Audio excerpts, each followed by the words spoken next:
Yeah, making the new IP is how can I put it? It's just don't do it. It's insane. I mean, it's a very difficult process. You have more questions than you have answers, especially when you come from like you've been making Uncharted 1 and Uncharted 2, just kind of like now like things are going, you just kind of like good momentum, and then suddenly that momentum like just drops, it stops. It's a very challenging process to create a new IP, and you're gonna fail over and over again, but that's what it takes. New IPs are really hard. They're hard because you don't know what's fun yet. You're building new tech, new AI, establishing new characters, new art, all this. You don't get that controller in your hand for like 6 months to a year.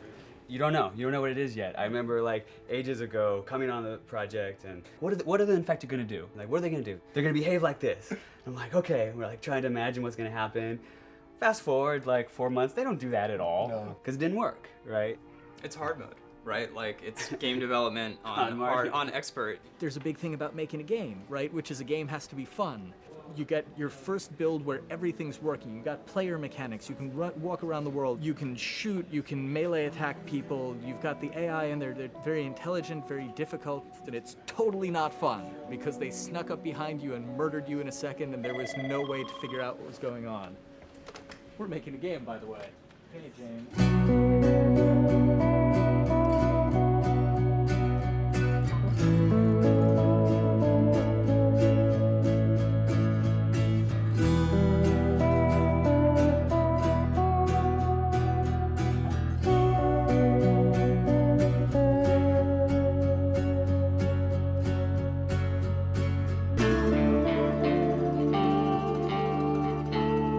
The company has grown quite a bit since I started. I think I was the 12th employee or something back when we got started, but we've tried to stay true to those smaller studio roots. I've been here for 16 years. There's just no reason to leave. I just like the environment here. It's very non-corporate. I think the way we work on Dialogue is kind of special because we don't really like hierarchy or bureaucracy, and no one is really just a manager here. Naughty Dog has a very flat structure. We pretty much all report to the co-presidents and the game directors. I always tell people when we hire them, just like, my job is going to be able to trust you, and that's what I want. I want just to give you something and you go with it, and I know it's going to get done. We believe in iteration, we believe in collaboration, and we believe in the people making the game working directly with each other. When we have designers and artists, animators all mixed up, anybody that's working on the same tasks, the same characters, the same areas, put them next to each other so they can communicate a lot better. We don't have a lot of meetings because if you need something to get done, you just walk over and you talk, and then you go back to your desk and you finish it up. And I really like that. I like when I just walk in the office and I see just designers talking with the programmers or programmers over the animators and talking to them. I think that's when really the magic happens. Naughty Dog, we really try to cultivate a culture where anybody can criticize anybody else's work. And we encourage people to be blunt about it and not try to sugarcoat it too much. It takes too long to be nice sometimes. It's not personal. It's based on more like how can we make a better game. We want everybody to have a voice. We want to cut out all the bullshit if we can, making sure that people are making decisions not based on ego, but what is going to benefit the game. When you see that people trust your opinion and that they value it, it's such a great feeling. You really feel like you're working as a team on a collaborative effort. We want to sort of remember where we came from and you know why we were successful then, and try to continue that success now. We make games. That's what we like to do.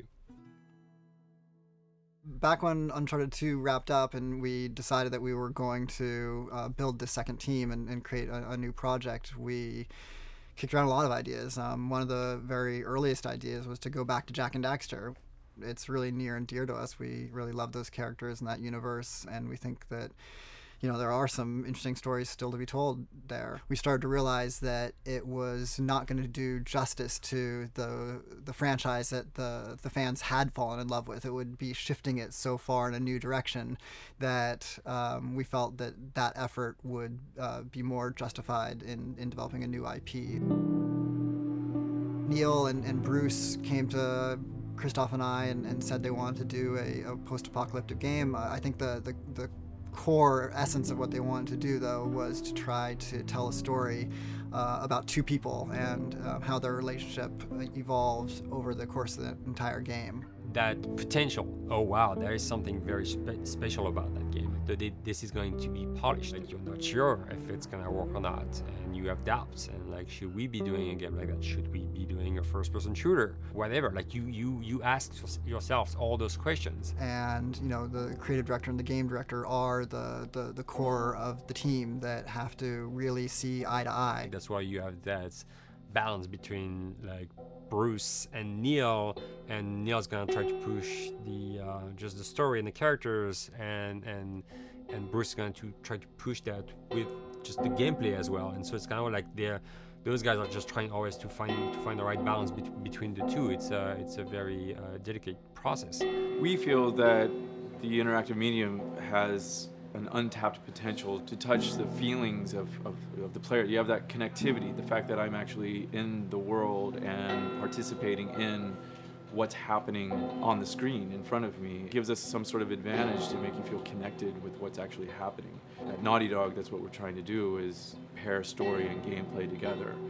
If we can make you feel like you're actually with these characters on that journey, and you're invested in those stories and those characters, then you're feeling, in theory, the same thing that they're feeling.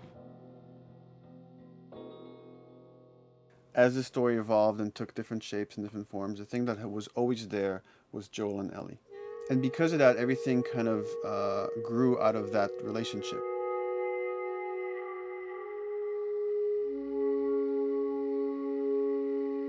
We've seen kind of that role of the anti-hero change, especially over the last 3 to 5 years, to where before it was like, the thick-neck mercenary kind of guy. For this game specifically, for this story, we needed something new.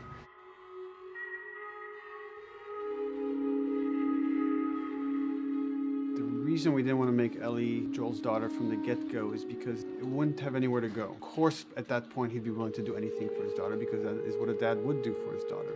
They didn't even know each other at the beginning of the story. Then we start from scratch. It's almost like the player has the same relationship to Ellie as Joel does. And we could take our time to build that relationship between these characters. And if we do it right, then the player will be feeling that same growth that Joel does. And we're kind of mirroring that emotional relationship between the two.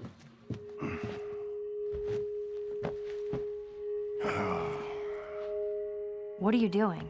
Killing time. Well, what am I supposed to do? I am sure you will figure that out.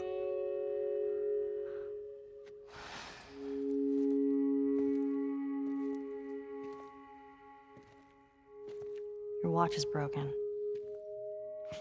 It's exciting that Neil wrote something like this, where he's like, I don't want to make the stereotypical characters. I want to make real people in this crazy situation and these forced to make decisions that are really tough. Like, what would we be like in those situations? I mean, we weren't consciously trying to pick male or female for characters. You just try to pick characters and just be honest with who they are. It almost doesn't matter, right? Joel's daughter could have been Joel's son. Ellie could have been the boy, and Joel might have been Tess. You could have swapped those roles, and I think the story would have still worked. The focus on female strength, it's so unique. You get to see what's so powerful about a woman through all of these female characters, which makes this game wonderful and unique. There's a crew of Fireflies that'll meet you at the Capitol building. That's not exactly close. You're capable. You hand her off, come back, the weapons are yours. Double what Robert sold me. Speaking of which, where are they? Back in our camp. We're not smuggling shit until I see them. I want Joel to watch over her. Whoa, I don't think that's the I'm not best going Ellie. with him. How do you know them? I do think having a strong female character, especially like Ellie, is so rare in video games. And as a gamer, and more specifically a female gamer, it's frustrating to me because I'll see sort of the stereotypical female character where she's amazingly beautiful and huge boobs, and she's there to be either the love interest or just because they're like, well, we need to throw a chick in here. We've seen the strong woman or we've seen the weak woman. We haven't necessarily seen the empowered woman from this kind of standpoint. And there's that beautiful scene where Joel finds her inside the house and she's reading through this girl's journal going, is this really what they used to worry about? What shirt do I wear and what boy am I gonna go out with? You know, and to be met with those first world problems that we deal with every day and go, how trivial is all of this? I think it's gonna resonate a lot, not just with, you know, a female audience, but with a male audience as well. The thing that was intriguing to me after the fact is knowing that we're kind of creating a female action hero in a way, and this is her origin story with Ellie. To sort of be such a strong female character that is completely normal looking, regular t-shirt and jeans, and she's 14 and she is still a total badass, is really exciting to be a part of that. There's so few non-sexualized women in video games, especially in the main role, that we were kind of proud that we were creating one. It's very complex, and without the players knowing it, she becomes the protagonist by the end of the story. And that's why she's in the front of the box, and that's why we've been promoting the two of them together so much. Who's there? It is a dual protagonist game, and yeah, I guess I get nervous to think about it in that way.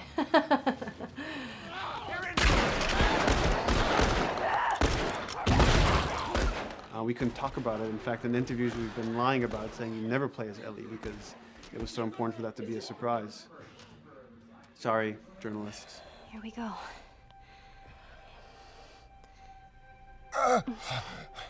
Sorry.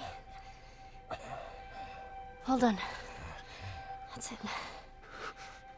The tone of the game was set pretty early on that we knew that we wanted to make a really grounded story. We knew that we wanted to make the player feel the sense of tension and dread and go through the same emotional roller coaster that Joel and Ellie were going through. One of the things we kind of struggled with is to say, well, if we want to really ground this world and make it so like realistic, maybe we shouldn't have anything that could be perceived as a monster.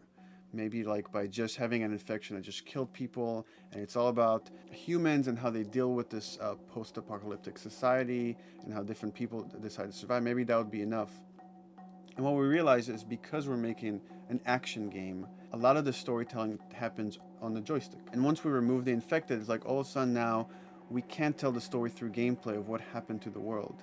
And that's where we kind of went back and kind of brought the infected back in, because it lets you see, once you're fighting them, the threat that people had to deal with, that otherwise would just be very cerebral and people could talk about it, but you couldn't necessarily experience it yourself. In a novel, that might work. In a game for us, specifically an action game, it didn't work. And from there, when we start kicking around those ideas, and we're just like, what would be cool just to play? The early inception for it really came from a BBC video we saw called Planet Earth, where they were talking about a cordyceps fungus. This cordyceps fungus gets inside of the brain and controls these ants, and mandibles start chomping, they grow up to higher areas, cordyceps fungus sprouts out, and then it germinates. And essentially uses them to spread its infection and take over whole colonies, sometimes wiping them out. As soon as we saw it, we were intrigued by the idea of, what if it jumped to humans?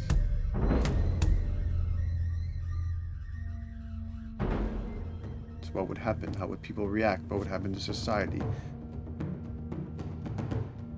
As we're trying to develop the look of the infected, we went through so many different iterations, some that looked really alien and subhuman, some that looked just essentially like zombies, and we couldn't find like an original place for them.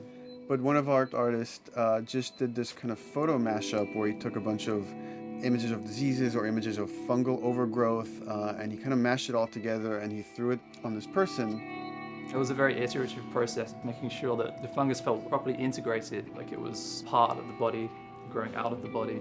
And not just fungus growing in the head, but it's tearing the face apart, cleft down the middle, this gaping maw of a mouth with the crooked teeth. And it's in great agony as its humanity and its brain is still somewhat functioning. Maybe you still have some human cognitive abilities or thought process back here. This isn't some decaying corpse on the ground. This is a living thing that's going to be coming after you in the world. The fungus is always the focal point. So you can see from a distance, oh, this guy's infected. I can tell straight away.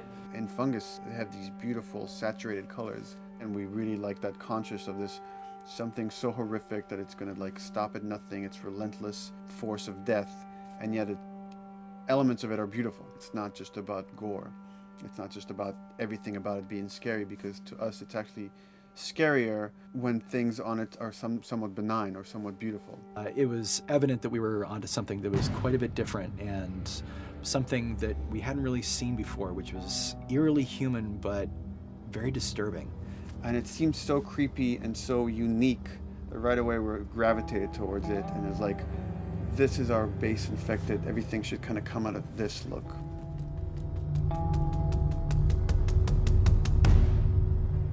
So once we had this idea of the face-splitting kind of look that eventually became what we called the clicker stage.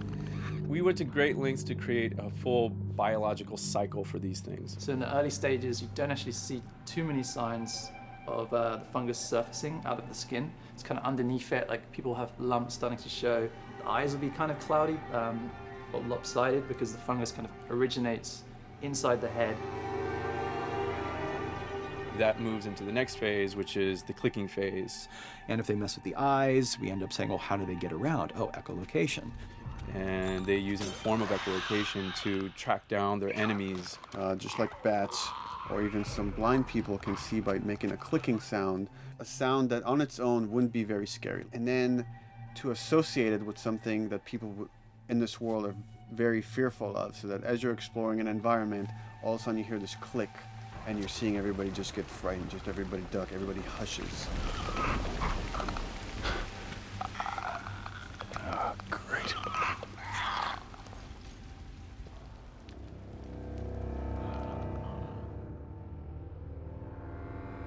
The bloater is the most severe of the stages. So large pieces of the body has been replaced by these kind of fungal plates.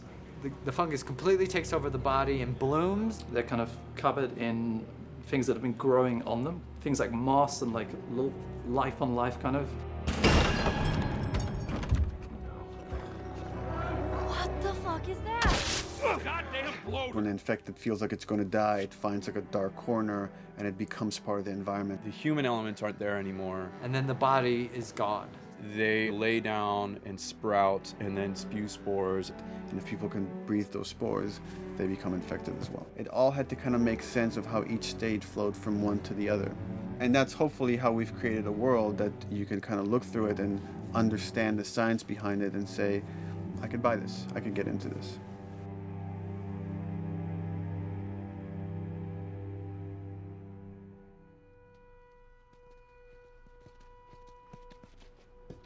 Mandatory evacuation. Evacuate to where? What do you think?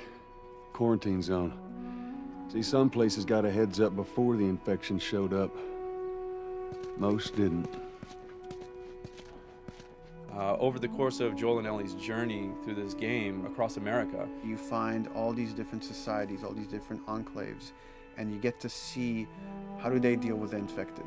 Without the manifestation of this infection, you can't have these people making those interesting choices.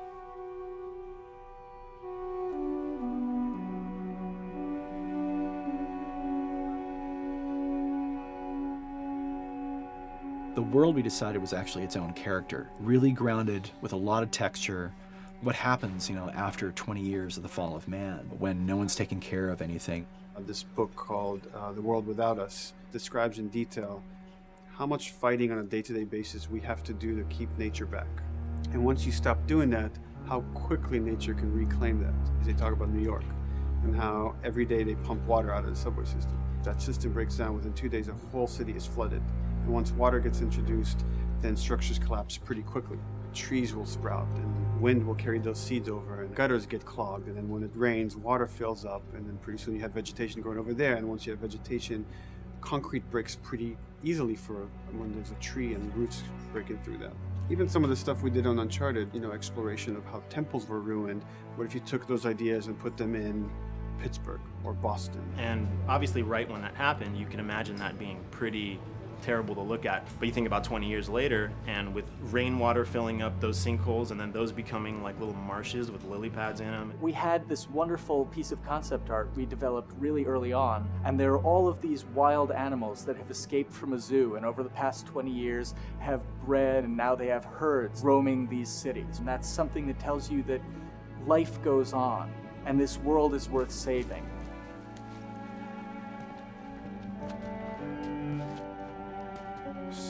Don't scare it. I won't. There's something really pretty about nature reclaiming its domain once we are gone. So fucking cool.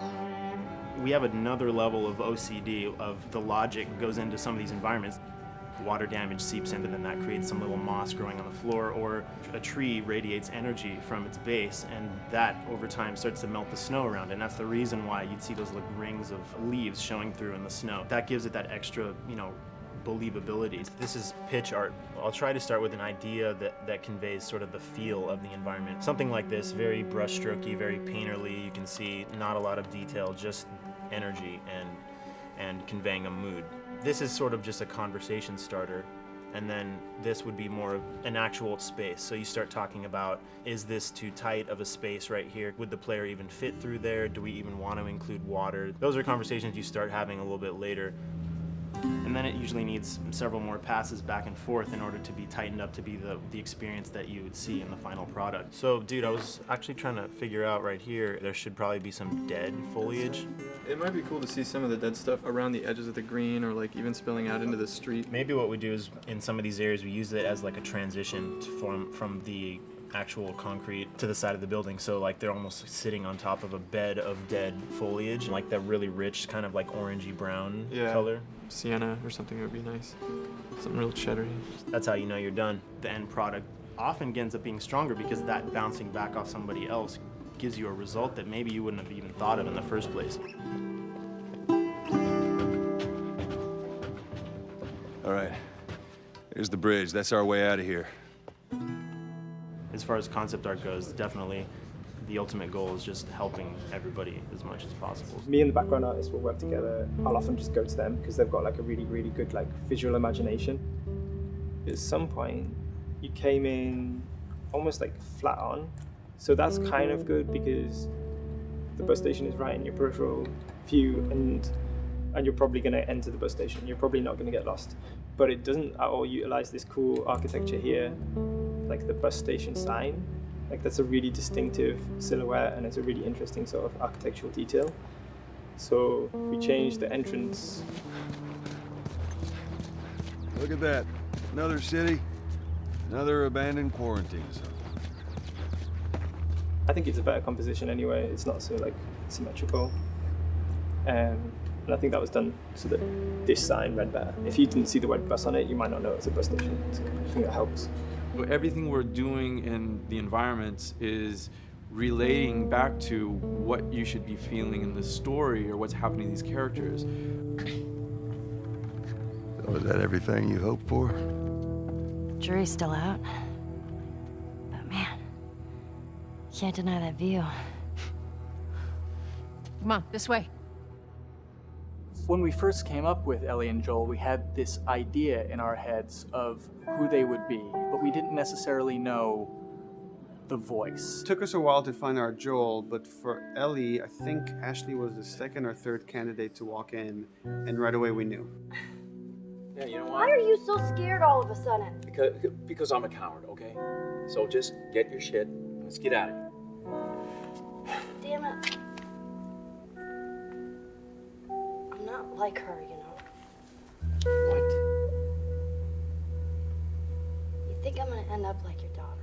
The way she delivered the lines, the way she just embodied that character, was like, that's Ellie, there's no question about it. I saw the character artwork and I related to her a lot. I mean, she's kind of a tomboy and she's kind of tough, and I mean, obviously I'm not 14, and I think that's the main difference between the two of us.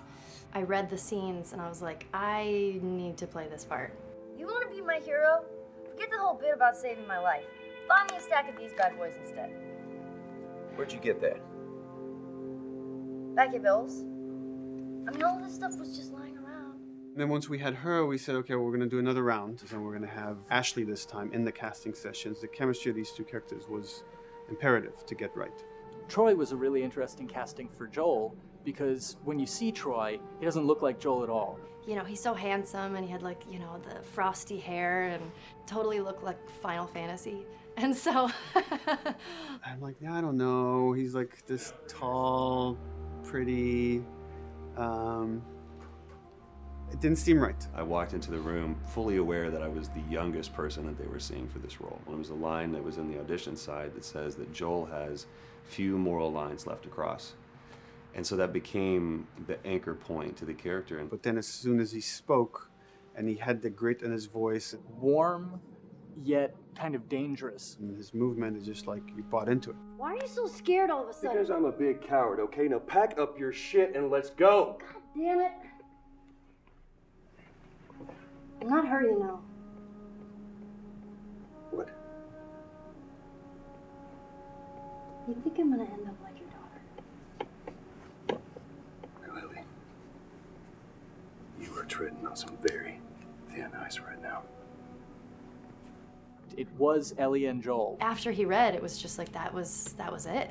I've done some video games in the past, but to be handed the mantle of a franchise like this was a pretty big honor. Is she alive? She's alive. She's David's newest pet.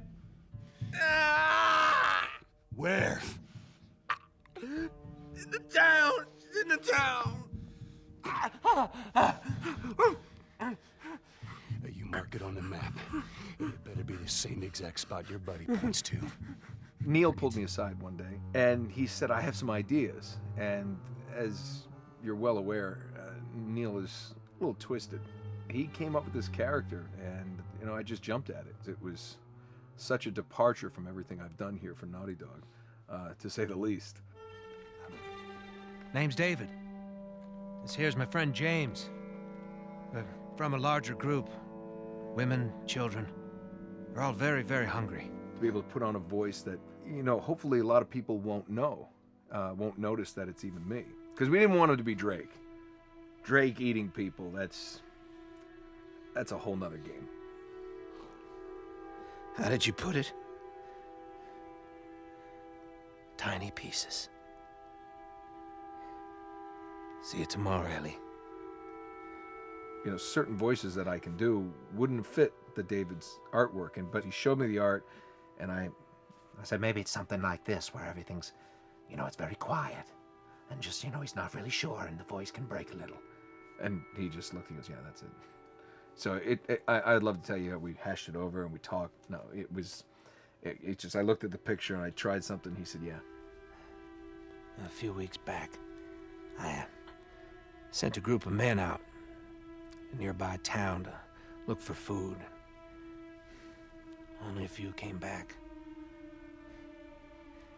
And turns out that the others had been slaughtered by a crazy man. And get this, he was with a little girl. You see, everything happens for a reason. Claire. Ashley, she brought humor to it. She just has some really great comedic timing. The way she reacts to the things around the world with a little bit of sarcasm, that teen kind of like trying to get a rise out of you. Now watch your step as you're going out, because it's going to be a little... It just brought a certain levity to the story that the story needed. You didn't even realize it needed it until she started doing some of that stuff. Oh, I'm sure your friend will be missing this tonight. Mm-hmm. It's light on the reading, but it's got some interesting photos. Now, Ellie, that ain't for kids. Whoa! How the hell would he even walk around with that thing? Get rid of that. Well, hold your horses. I want to see what all the fuss is about. Oh, why are these all stuck together? I'm just fucking with you. Bye-bye, dude. Throughout the course of shooting over these past couple of years, Ellie and I have kind of morphed into each other, which I know sounds so cheesy.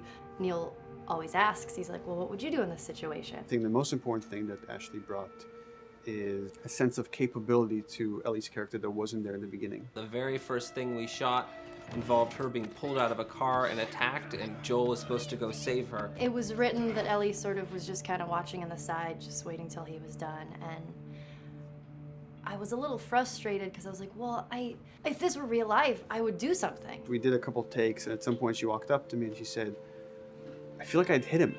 So we added in a part, like, right there off the bat, she's not just this damsel in distress. Right there, she wanted to fight back from her very first day of shooting. We didn't have it right initially. She needs to be more capable than initially we thought she would be, and actually that made us go back and rethink combat and rethink a lot of the areas in the game, and now she was going to take a much more active part.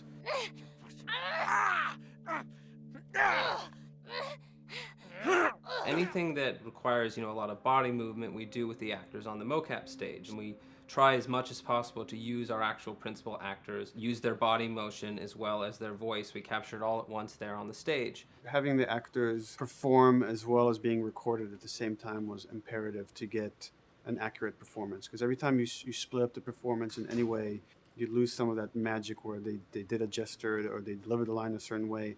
And those things have to be in sync, or there's just something subconscious that's like off-putting about the performance when you don't do it that way. You are treading on some mighty thin ice here. I'm sorry about your daughter, Joel, but I have lost people too. You have no idea what loss is. Everyone I have cared for has either died or left me. Everyone fucking except for you. So don't tell me that I would be safer with someone else, because the truth is I would just be more scared. It gives you the most authentic, most realistic performance, because you're actually there, not just making your own choices, but making your own choices based on the other people that are involved in that scene. So you get this truly natural approach to things, and it shows up. It's like theater in the round. You can do anything from any angle, and the smallest, most subtle thing we'll be able to pick up. There's no place to hide. So you have to be as prepared as possible, because you have no idea which moments they're going to use. There are these little improv moments and, little nuances that you get that probably isn't scripted, that just comes out of play, while they're performing. That mistake that is just blossomed into a really good idea.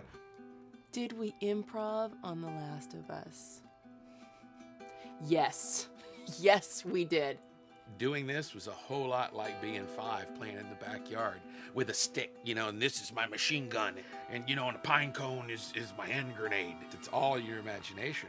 I'm doing the exact same shit that I did 45 years ago. I just get paid for it now. We square. We're square. And get the fuck out of my town. I don't do a lot of voiceover work, so for me it was nice to be able to work off of your other actors. I can't imagine it working any other way. I'd never done mocap before. I didn't know what to expect. The suits were crazy. Yeah, the suit gave me wedgies. Like, deep wedgies that I had to pick out with my middle finger. Too much information. Just how damn sexy I look in a motion capture suit. I look like 10-pound of sausage in a 5-pound casing in that thing, man. Once you get past the fact that like everybody else and you look like weird clown people with these little dots and stuff, once you like give over to that, it really was pretty easy to make it just feel like you're in the moment and in the scene. So everyone that was on this is a slam dunk. This isn't just another gig to them. And that creates a really cool energy for people to really start experimenting and playing jazz. Floor is yours. And action.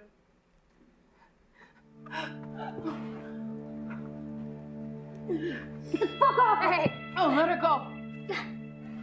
Don't worry, this is fixable. But I can't come with you. Well, then I'm staying. Ellie, I want Joel to watch over her. Oh, no. Bullshit, I Absolutely. Ellie. This is not too. I could just take her to the North Tunnel and wait for me there. Jesus Christ. Just cargo, Joel. How do you know them? You know, we craft the scene out until it has a good feel, and then we pass it off to animation to clean it up. Real life motions don't necessarily always translate into gameplay. There's something that's usually missing, so we have to, you know, maybe enhance the gesture or enhance the shoulder movements or a breath that you want to be able to feel, but you don't really see it, so you can't really feel it unless you see it. Is everything all right? Yeah, everything's fine.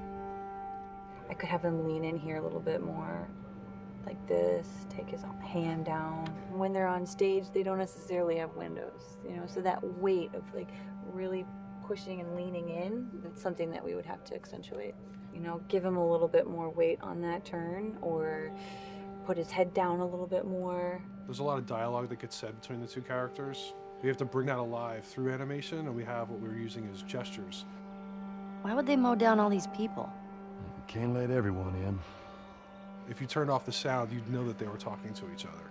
And that really helps accentuate the relationship that the two have together. We have certain animations that play in the beginning of the game on Ellie. She's traveling with Joel, who she doesn't really know. There's a lot of gestures to make her look nervous, just her overall stance. Later on in the game, they develop a relationship through the animation, not just the dialogue. You can see that she's more comfortable around him. If that reads well with the player, then, you know, we're doing our job.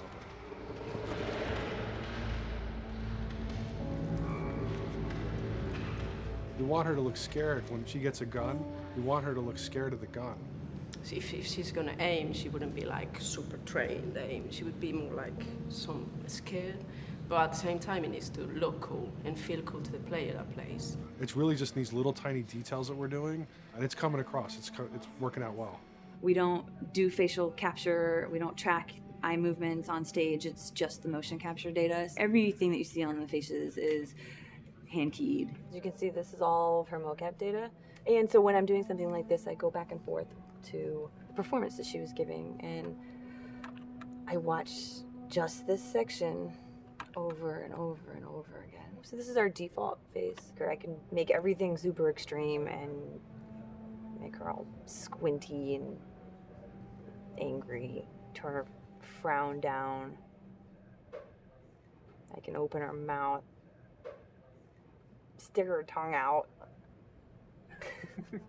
It's listen, watch. Okay, where's her mouth at this point? Like, is it open? Is she making like a grimace? About Tess. I don't even know. Here's how this thing's gonna play out. You don't bring up Tess. Ever. Matter of fact, we just keep our histories to ourselves. We shoot all of it to just get the body motion, and then we'll do a second pass with the cameras. The scene's playing back on an overhead projector, but it's also playing back on a monitor that's attached to my rig. Sean and I would go to the stage and motion capture the camera filming the scene, and so he would get a whole wide shot, a whole close-up for the whole scene. You know, you can change your lenses, you can use your standard 35, 85, 50s, whatever, all that sort of live action camera cinematography, you can apply it on stage. We make sure to go back in and add flaws. We keep the confinements of the room so the camera can't go past a certain wall, because then we have this cheated perspective. If the cameraman bumps into the wall, we keep it. You know, missing focus hits when you're pulling focus, going too close to a character and reframing, those little moments in there kind of keeps it very cinema verite. If everything was too perfect, you wouldn't be able to put your finger on it, but you'd be able to feel it. It would just feel off. It's very much about grounding it, despite having, you know, the option to do whatever we want. Being able to place the cameras anywhere we want after the motion capture gives us both advantages and disadvantages. The biggest advantage is it means that we just have to nail the best performances we can get, and the luxury is that we can always swap it. The 3D world gives you limitless opportunities with cameras and movements, exposures, all that stuff. Most of these cameras are sort of set up like real world cameras. So we have lens, we have f-stop that will create the depth of field. We have aperture to, you know, set our film back and all that stuff. A master, and then I have my close-ups, my over the shoulders, sort of just like a live action production. Let's go to camera 30 at the 23.458. Then I get that kind of weird, you know, bend across his back. The closer I bring the camera, the more bend I get, which is, you know, doesn't look right. It looks less cinematic than if I do that, which flattens the whole thing. And I'm trying to also catch Ellie. Like if you scrub a little more, catch her in the back here. So I want a longer lens of that kind of stuff. Since I've only had experience working with live action before I got into video games, it was a kind of a cool adjustment to be able to have this extra flexibility in post, to swap a line of dialogue for something different, even though that's not what the actors said at that time, and to be able to still have a close-up on them while they said it. You get to make it probably more perfect than you could ever make it in live action. How far are we gonna take As far as it needs to go. Where was this lab of theirs? Because our actors are both the voice and their body, they get to play, they get to try things, they get to work with our director to kind of come up with new ideas, or even our director will have a new idea on the spot that wasn't there in the script, but realizing when he sees it, oh, well, this would actually be better, this might feel better. And those changes all just happen organically there on the set.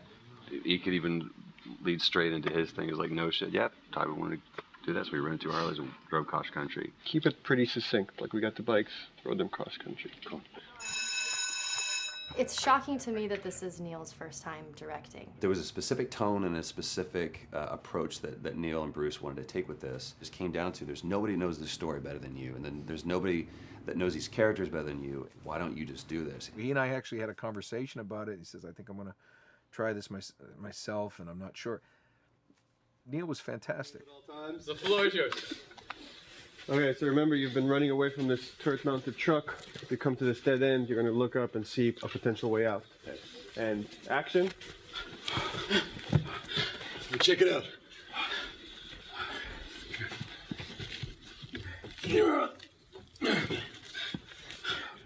I mean, his writing is honest, and it's dangerous, and it's natural. And I love his economy of words. He doesn't hit everything on the nose, so it leaves it open for you to interpret and bring some nuances and things like that. The entire process is collaborative, but really it's led by Neil's willingness to change and flow and decide something doesn't work, fix it right there in the moment.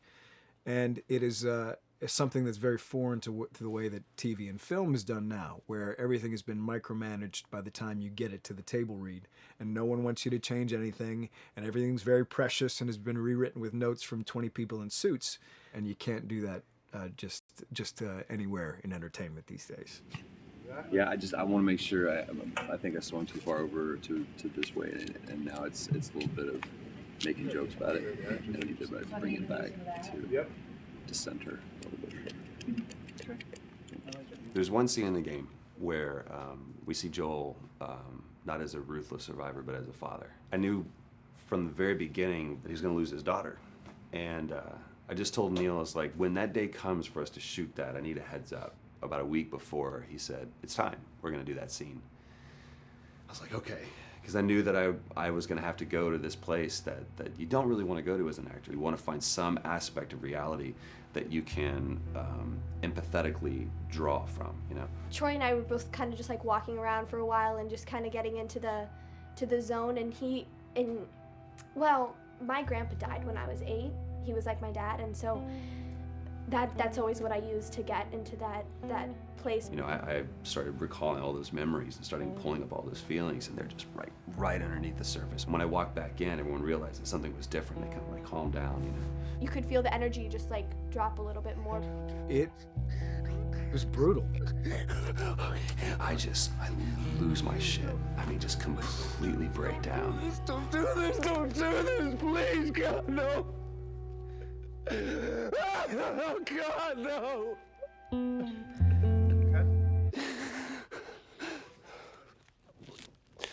The soundstage was deathly still. It was the first take, and I felt really good about it. And it's like Neil said, okay, let's do it again. And so you do it again, and automatically you feel like you're manufacturing because you're trying to go back to that place, and you're in that actor nightmare of trying to get back to that reality. And we go through it again in 5th and 6th and 7th take, and I'm just exhausted. I'm crying between takes, and I'm looking at Neil going, this is really, really hard. And finally, after like the 8th or 9th take, he said, all right, I think we got it. I was like, oh, thank God. And I went outside, and I was just jacked up for the rest of the day. Just a wreck emotionally. But we got it. Then 2 weeks later, he calls me. And he says, so we need to reshoot a scene. I'm like, cool, what scene are we doing? And he just looks at me. I said, dude, don't do this to me. And you can either at that moment throw your hands up in the air and say, fuck this, and walk away, or you can say, okay, this is an opportunity to get it more right. I'm like, okay, all right, yeah, you don't think you got it? I'm gonna show you that you got it. We've got it in the can. And so we go through it again, and it just feels fake, feels artificial. And Neil goes, go through it again. We start doing it again, and I'm getting madder and madder with each take. And finally, about the fourth take, Neil comes over to me, and I love him so much. He goes, so I'm picking up on some resistance. I was like, you're damn right you're picking up on some resistance. We've got this in the can already, and we're just wasting our time, and we're wasting all this effort and energy. And then he started talking me through the scene. And he was like, what I need you to do is I need you to just strip yourself of all these ideas, and I need you to hit this beat, and this beat, and this beat, and this beat, which just makes it sound so mechanical, and it's such an emotional scene. So we start going through it, and literally I am mindlessly doing these things at this point. Okay? I know it hurts, baby. I know. So I'm gonna lift you up. I'm gonna lift you up. I'm gonna get you over here. Come on, baby. Come on, work with me, please. God, baby. Sarah. Sarah! Don't do this to me, baby. Don't do this to me, baby. Come on. And he stops, he goes, now we got it. And I realized that the reason why I wanted that first take to work was because I wanted everyone to look at me and go, wow, what an actor. And that's not what the scene needed. Those moments where you just have to sort of calm your ego down and just go back and do your work. That scene actually works, not because of me, but in spite of me. And that really is the marker and definition of working with a truly good director. There are many like it, but this one is yours. Why don't you have a seat?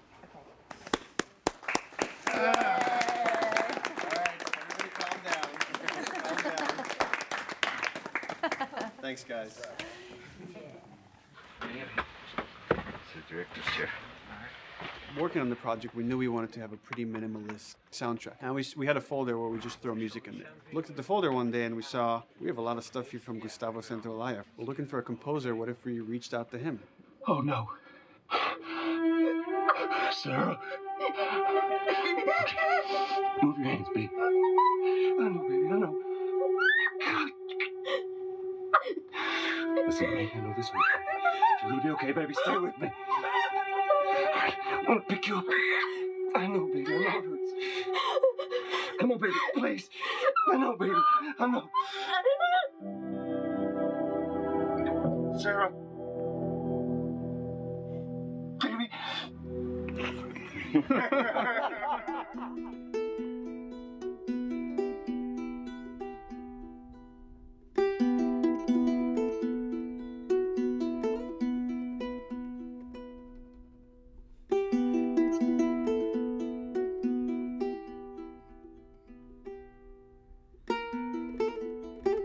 My life has been and still is kind of like a road movie. I grew up in Argentina. I came to the United States in 1978 because we had a horrible political situation in Argentina. We had a military dictatorship where 30,000 people disappeared at the hands of the government and many other more were tortured, and I was blacklisted. It was just impossible for me to keep on living there. I've been in jailed many times since I was probably 15 years old just because I had long hair and I play an electric guitar. So I had to embark on this trip.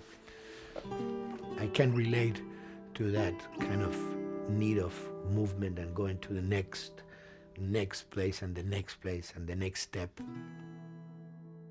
I'm always attracted to the possibility of getting involved with a project from the very beginning. I like to work from the script and talking to the director. It's never been, oh, give me a piece like this, or give me a music that's this. It's just been very high level. Here's what the story's about. Here are the themes. Go write some stuff. Since I don't know how to really read or write music, the way I produce music is actually recording it. So I like to come early in the projects, and I did in The Last of Us.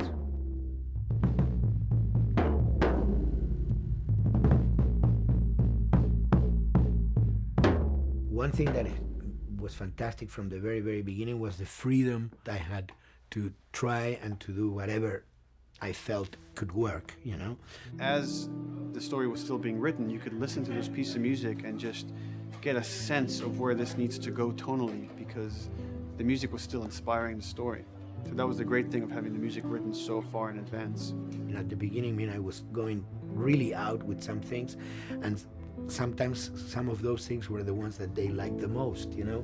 So I really felt very motivated to work, and I enjoyed immensely working. It was this very organic back and forth experience where one element was inspiring the other and vice versa.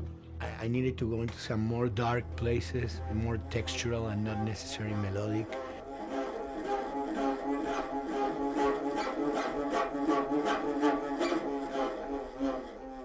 I'm always trying to sort of push myself into playing instruments that I don't know how to play. There's an element of danger and innocence. Lennon once said, you know, give me a tuba and I will be able to do something. I'm an artist. I should be able to do something. I like to put myself in that situation.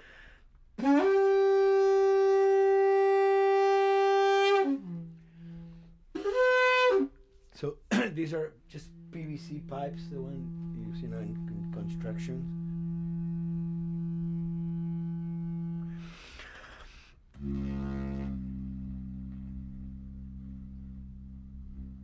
Or instruments that I know, kind of twist them. From the concept of the prepared piano, you know, I mean, I've worked with prepared guitar to stick things into the guitar and things like that. And also in The Last of Us in particular, I work with a detuned guitar. So I really tune the guitar extremely low. And the result is, you know, strings that are very loose and will produce not only sound, but produce noise. Because I believe, you know, every environment has its own sound. We have in our, you know, small studio, we have actually the possibility to record almost anywhere, including the bathroom, and we have done some fabulous recording, especially in the kitchen. When you score to picture, which is something that I don't do, then you know what you're gonna expect. But when you provide people with music, like I've done in all the films that I've done, and then you see it, how the director decided to use that, you know, in what particular way he uses or where they edit it. It's always fascinating to me. I watch a scene and I'm going, you know, it's fantastic how they use this piece. I would have never, of all the music that I've done, probably I would have never used this piece there, but it works, you know, great. So I like that feeling of collaboration.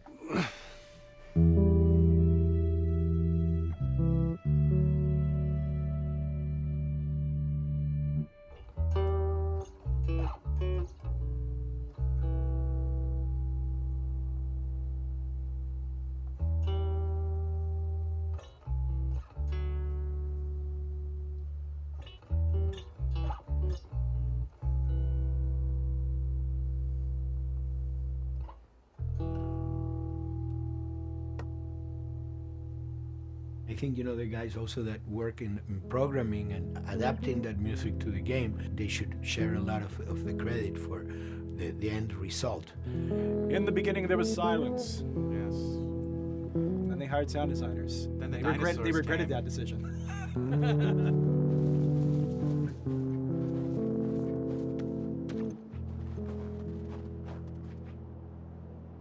Hold it steady. Ha! Got you! In a much quieter environment like that, we really had to fill out the soundscape with much more natural sounds, much more detailed, delicate sounds. The tension comes from the lack of sound, in a way. Your brain is thrown off because where I expect to hear buses and crowds, all of a sudden I hear wind and leaves rustling. Again, it's creepy and beautiful at the same time because it's almost like I'm going on a hike, but I'm in a downtown area.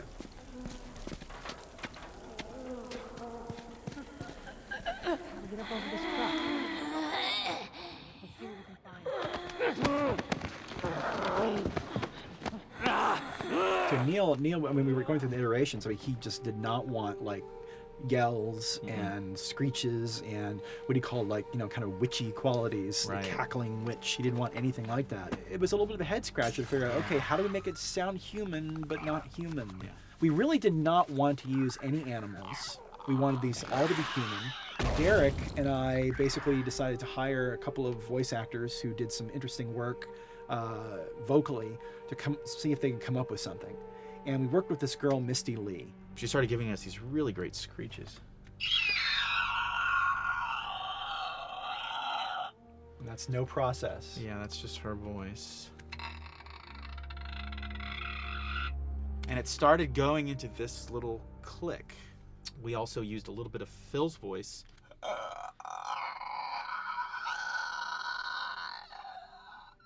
We'd combine that also with an occasional Derek. That's just me, moving my tongue. And what that kind of did was it sort of grounded it all, like maybe in the mouth area, the wetness, all that kind of stuff. And it adds a nice texture, actually. This is a composite of all the bits I just told you about.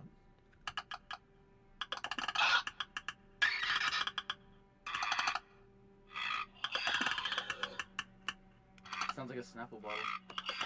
Oh, the lid? Like the lid, yeah. That's a good idea. Fuck, where were you guys months ago? Why didn't we think of that? Why did we think of that?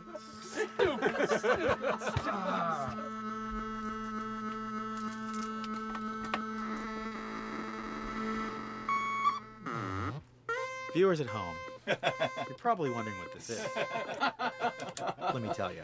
About 10 years ago, I saw this Synthie A suitcase synth. I wanted to get one. This finally arrived in January, just in time to start using. I thought, well, what can I do with this?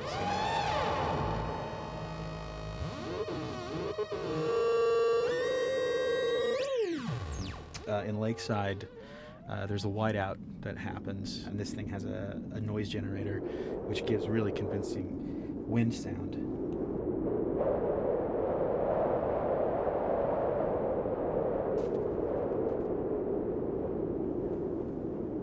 The military still has technology. There's sirens and alarms, so I wanted to try some new concepts.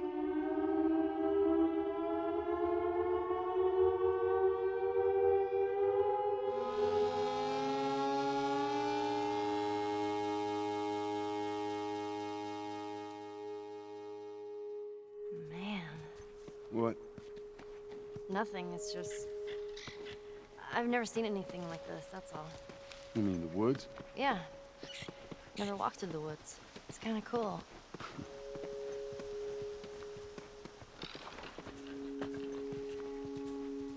We consciously take in consideration lighting in the beginning. Most of the game, we don't really have any real man-made light sources, so everything is naturally lit. In the past, we could use a lot of artificial light, but in a world that has no electricity. We have to hide most of the time, and that requires getting very close to certain assets. Just stay back.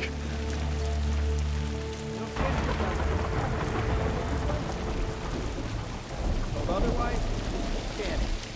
Detail's expensive, and if you build up too much of it, you end up running into technical problems, right? Your engine slows down. When the frame rate goes down, everyone can bring up the profiling tools and see which parts of the frame actually caused the drop of the frame rate.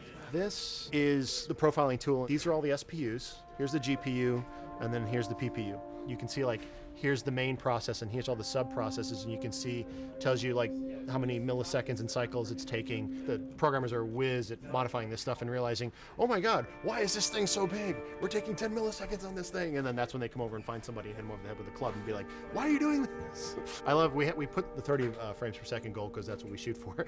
Someone nicely put the 60 frames per second goal. It's like, yeah, we're not gonna hit that. Lighters usually can come up with different lighting setup that still looks great, but is less costly in terms of performance. Did you talk to the character artist about her hand? So her face is getting a lot of spec, but then her arm is just bone dry. You think something we can tweak in shader? We'll have to send back to character team Michael to take a look. I can play with the lights and see if that creates more spec. Yeah. I've never ever focused so much on lighting and how much sensitivity there is to that here. One of the first lighting scenarios I had to do was like 7 a.m. like overcast. And I'd like wake up early and like take photos with my phone. What color are the shadows? What color is the light? It is a master's course unto itself of how to deal with ambient lighting because I've never had to use it so much. Man, this is kind of sad. What is? All this music that's just sitting here. No one's around to listen to it. I don't know. It doesn't seem right. All the characters cast soft shadows onto the environment. Even when there is no direct sunlight or no direct light sources, we still have nice fuzzy shadows. When you're walking down a hallway and you see your soft shadow goes along with you projecting on the wall on the environment, that make everything look real.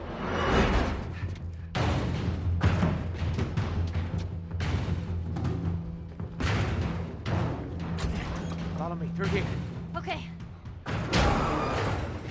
The flashlight brought a whole new spin on it. So some of the environments end up being really, really dark, and you need the flashlight to get around. Give me a hand.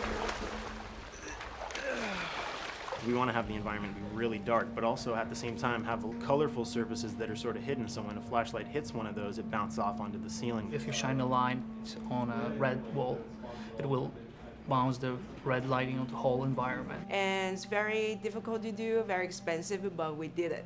Everything should have a bounce lighting. Otherwise, the world is gonna feel dry and unrealistic.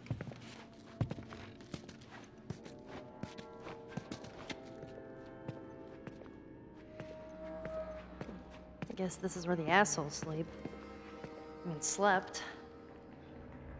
This engine is really driven in a way towards a very high level of cinematic control over each frame.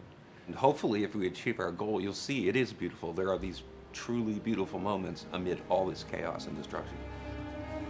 Yeah, once we're done with this whole thing, I can teach you how to play guitar. What do you say, huh? Come on.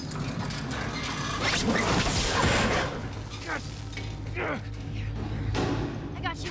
Damn it, Bill. What just happened? One of Bill's stupid traps.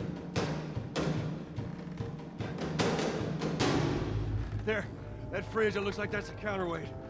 Okay. The story really dictates sort of the arc of the overall pacing.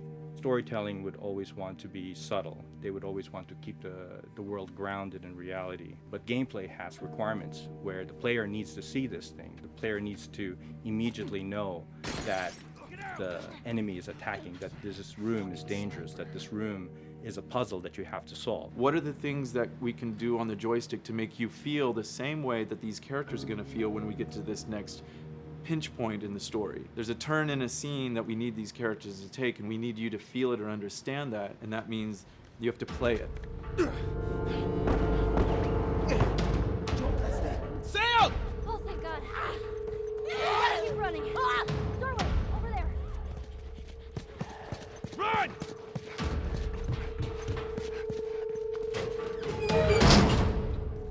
We really want to make sure that there's that contrast between the negative space and then the high tension spikes.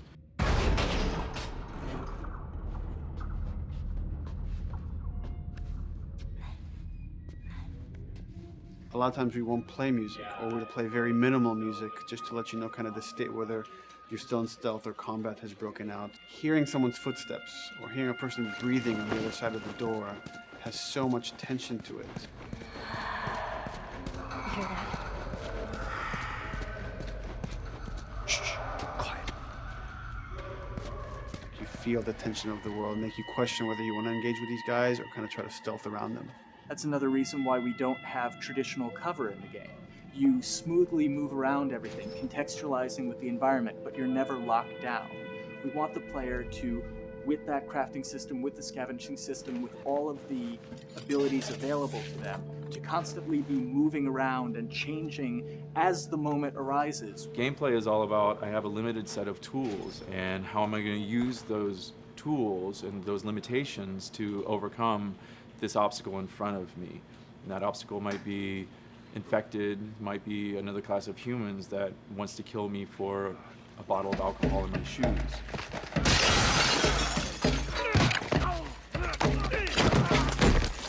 important for us that we don't underplay the violence, because then the threat doesn't seem as real.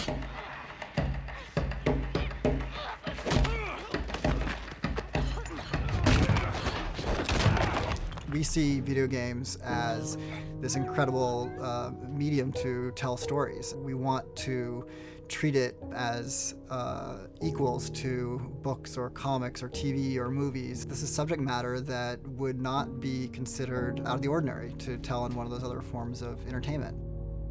Fucking hunters. See, this could have been us.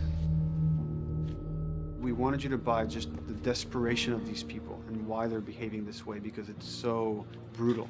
And at the same time, we didn't want to make it so over the top, stylizing it, so then it doesn't become as real. It was important for us actually to hit that middle ground where it's kind of disturbing. That glint that's happening on that curvature, it'd be good if there was a way that we can guarantee that from this angle, we're seeing it. It seems But really it's flat. overall too bright and opaque. Yeah, looks like paint. Yeah, see, the blood on the ground works really well. It's something about the other shader is messed up in this environment. We got to fix that to unify the look. Shouldn't make you giggle or laugh or any of that. You should be kind of appalled by what you have to do, but you understand why you're doing it.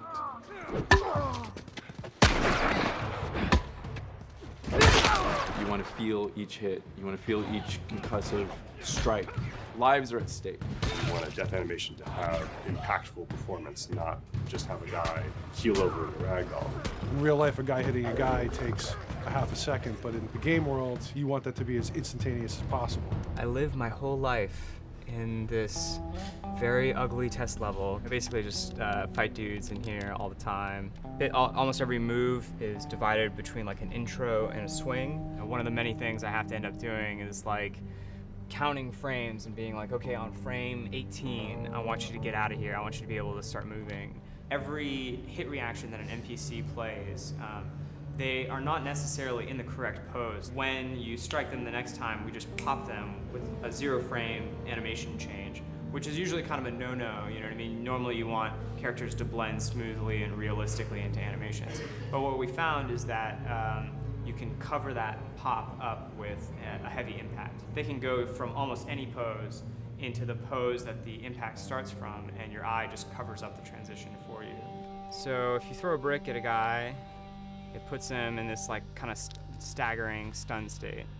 And that changes the moves that you do when you come up and punch him. So now I'm gonna come up and punch him, and now when you're punching him, because you've hit him down, you get this like auto aim moment where you get like a free headshot. I try to make it so that, you know, if you kind of know what you're doing, that you can set yourself up for 1 + 2 = 3. Right here! Memory on a console is a very precious resource. All of Joel's animations with every weapon, all the NPC animations, the stealth kills, you know, all of that stuff happening need to fit within a 4 meg to 5 meg memory footprint. This is a list of everything that's loaded in game and how much memory it's taking, because memory is our most precious resource right now. So we have a level, we call it the bookstore, it's in Hunter City, and this is a zone, for example. So when I set an AI to this zone, he will never leave its boundaries. I want guys to guard this exit where you have to go through, so I'll zone a couple guys around there to make sure that they, you know, they can fight you and use all this cover, but they want to stay around this door. This is another key component of the AI, is what we call the nav mesh. This defines the overall play space of where an AI knows he can or cannot go. Hey, look, that's where a cover used to be, and there's a hole cut out for it. I gotta fix that. Here's some other wonderful things. See these little red polygons? Yeah, that means they're not linking right for some reason, so that means they can't really walk through here properly. It's a bug, and I need to fix it. Welcome to my life.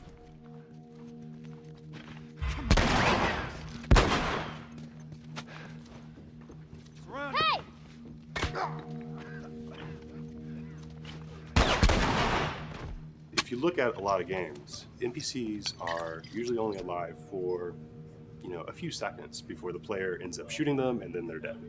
We want our guys to be much more dangerous and much more threatening, which means they have to be alive for longer. They need to exist in the world for longer, which means you as the player can witness them acting out their behaviors for longer.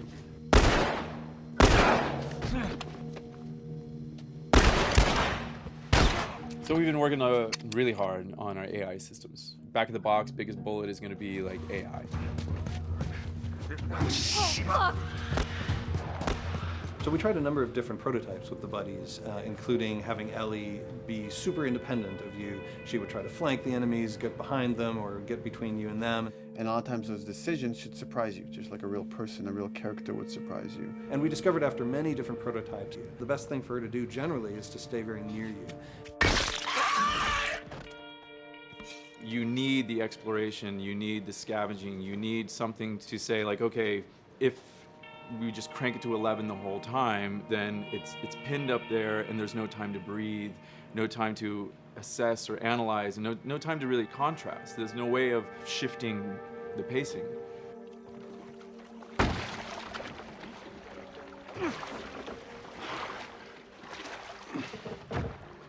Puzzles are really weird, especially like Naughty Dog puzzles. I think they're very simple and satisfying.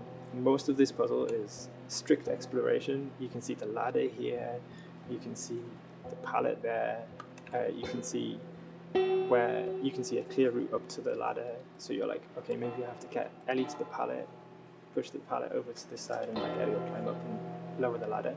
So that whole part is like, that's not a puzzle, that's not regarded as a puzzle, but when you feel like you've got to the solution and you're like, okay, I'm going to climb this ladder, and you climb it, and it breaks off, hopefully then the player will feel a little bit stumped and they'll be like, I'm not really sure what I am meant to do now. And so this is where the puzzle starts.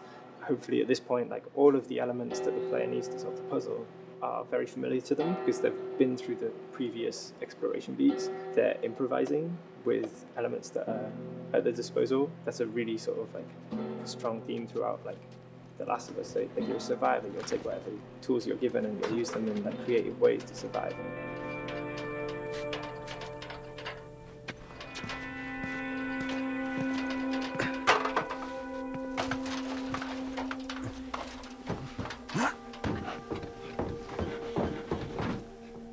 We set out to create something kind of new to Naughty Dog, this crafting system. Our lead designer, Jacob Minkoff, he got this book of like the survivalist handbook and homemade munitions and all sorts of funny stuff. Just start reading about, okay, if I was just wandering around in a collapsed society, this world, what stuff that seems like I could find? Alcohol and sugar, you know, if you want to make a smoke bomb. It's difficult to balance the right amount of resources against what you think the player's going to need and making sure that the player feels like they're getting just enough to survive, but not too much that they feel like they're a powerhouse. We wanted you to be forced to make some choices in the world that showed how depleted the resources were. So if there's a particular point in the story where the characters are having a particularly difficult time surviving, then we want you as the player to be finding fewer items, farther apart, harder to survive. We will item starve you at the same time that those characters are feeling starved and worn out. Then you expose something to them. Oh, here's a cache, and if I can just get into that cache. Oh, look, there's a wealth of things in here. God, I was so worried. My health was low. If I had run into a combat, because it's always that thing in your head, it's that Hitchcockian thing about the danger that you see is less meaningful than the danger that's in your head.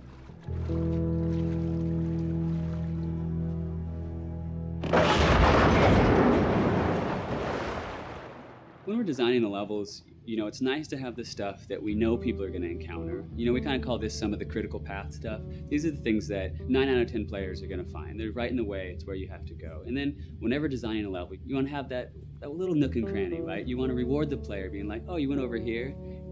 And then you also want to have that other second nook and cranny. The player is supposed to go place a ladder here and climb up through the rest of the hotel. But what they can also do is shimmy across this area, and I place a really cool like upgrade kind of off the beaten path to reward players for exploring. So if they come all the way over here, they're gonna get this really cool training manual. It's a funny little bit of trivia. The HUD system, not the menus, not like when you hit start and stuff, but the actual HUD system where you see the reticles and stuff, was literally created for an E3 demo early in Uncharted 1, and that's been our HUD system, the foundation of our HUD system for the last 4 games. First time in Naughty Dog's history, we hired Alex. She's awesome, and she's got a really good understanding of UI and how it applies to games. The thing that I hate about any game's UI is when it pulls you out of the game for too long. No one wants to spend time in menus. Nobody loves UI, if we're being honest. Like, weapon slotting has probably gone through more iterations than any other system. The stuff that we finally ended up implementing, you press select, you get into this menu, then you D-pad left and right through the slots, and then D-pad up and down will change the weapon, and then just, you don't have to press X or anything, you just select out of it. When you're still, like Joel is here, that's fine, but then as soon as you get into an actual situation, so I'm gonna go over here and cause some trouble. Okay, so here they come, oh god. All right, so now I'm out of ammo. Now I need to like get back in that menu. I have to like run away from them, get into the menu, get out of it. And it ends up feeling like super clunky. Like again, okay, I'm out of ammo again. Get out of here. I need to take out one of my other long guns. And now Bill's in trouble. Bill's in trouble over here. And I've got to like I'm in a menu now and it's like, oh shit, whoever designed this UI is so bad. Like, what were they thinking? Bill's gonna die. In theory, it worked, but then in practice, it felt a little clunky. We wanted it to be the absolute minimum amount of button presses. You don't say to yourself, oh, I'm never going to be able to do this in time, so I'm just going to give up. I'll die, I'll restart, let me try again. You want to always make the player feel that there is a way to survive. They can just do this fast enough. And like what's gonna go in now, if you just left, right, D-pad through this stuff, you swap out your guns, like between long gun and short gun. If you're now on this gun and you were to hold X to pick your gun. So it all happens within the same system that you're using to slot the weapons. The first iteration that I did on that was awful. It just took way too long to get in. It was just a mess. QA was so upset at me like all the time. I'm sure they hate me now because of that system.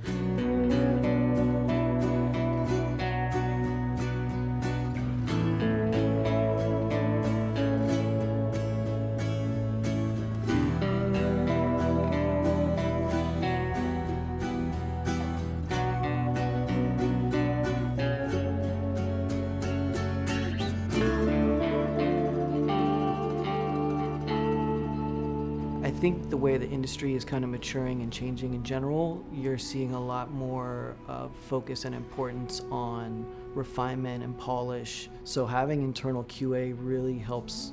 The industry is kind of changing from QA being this like tighten up the graphics on level 3 bro kind of vibe to like really being a more technical, mental investigative job. On the publisher side, it's more reactive towards the code being delivered in a stable, controlled environment. Whereas on the developer side, especially at Naughty Dog, we are going beneath the art and the design. We're given enough weight where we can go up to somebody and be like, look, you have to fix this. Why? Come over, I'll show you. That kind of feedback, I would love to be able to say like, that was us, but it gets so diffused throughout the iteration process that you're just kind of like adding your I guess like genes into the gene pool and then just seeing what happens, you know what I mean?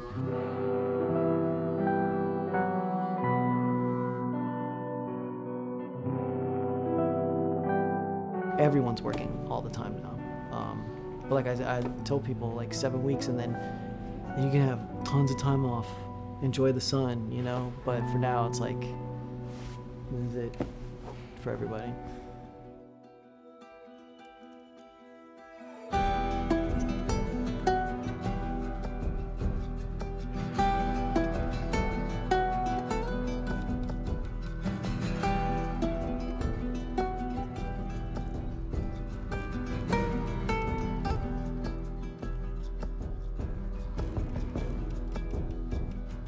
Crunching is been is part of making games. I feel it's human nature, right? If I'm gonna have a guest at home that's gonna come for a couple of weeks, I'm probably gonna clean their room just the day before they arrive, right? And I think it's the same thing. It's just like everything comes together at the end. I personally enjoy crunch. I think you get this like absolute laser focus because it has to come together.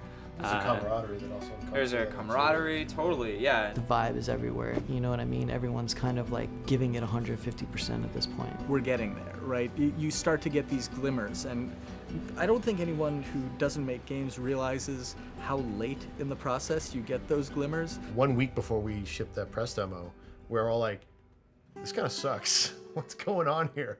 It's like, we need to dig down and find this. And in 1 week, the fun came together. Like you're shooting at a guy and then somebody flanks you and you hit him and you avoid the other guy who's shooting you and then you flank and go behind cover and you're like, oh, that 5 seconds in that 15-hour game was really, really fun. How do we make that 5 seconds happen thousands more times? My favorite video game is making video games. It is as challenging and as complex and as interesting. We had to like try all the things that didn't work. What's hard about Crunch? It's like marching through that swamp of it not working. I mean, nothing's ever really final because you can always make something better, always. So we're constantly changing and constantly reiterating and trying to make it better and better and better, pretty much until we ship. As an artist, you're never really happy with your work. You could be given like 100 years to work on something. You'll still find things to nitpick and things to fix. Yeah, you can work on the game for 10 years and you'll still be crunching at the end. So it's like, okay. All of a sudden, it's like getting ready one morning in the shower, and I was just like, oh yeah, I'm about to ship another title, and this is going to be a really good title. And it gets you excited, and you're like, all right. Do I think the game's gonna be good? Yeah, it's gonna be awesome. I think it was good a little while ago, and now we're gonna make it Extra kind of good. amazing. Yeah. What it will take to get there in these next 5 weeks is gonna be a lot. I'm excited. I have faith. Every time we're shipping a game, it's terrifying. You just hope for the best. You don't know, right? I mean, like people have different opinions. We have to go with our guts, and I trust the team just to pull it off. This, hands down, is the hardest, most challenging thing I've ever done. We sweat a lot, and we worked a lot, and we all went home tired, you know? But I think that's what's, you're gonna see that on the screen. I think that's gonna pay off. Ellie. Ellie. What? The ladder. Come on. Right. After David, Ellie's visibly distant. You could have done a cutscene to show, hey, you're being very distant, and she's not responding, but to also do that in gameplay to where it's something that you've done just countless times throughout the game with, you know, let me boost you up here, get the ladder, bring it down so we can do this systemic thing. And the character responds with that, and you have to actually go over to her and go, hey, come on, the ladder, we've done this, let's do this. It's a subtle choice. Like Bruce and I talked in the beginning, is like we have these mechanics, how can we exploit them in a narrative sense? And that's one of those opportunities. I just think it's incredible that happens in-game. It's not a cinematic, you know, it's something that adds weight to that controller when they're playing. Wow, so good! Let's go eat. Let's go eat.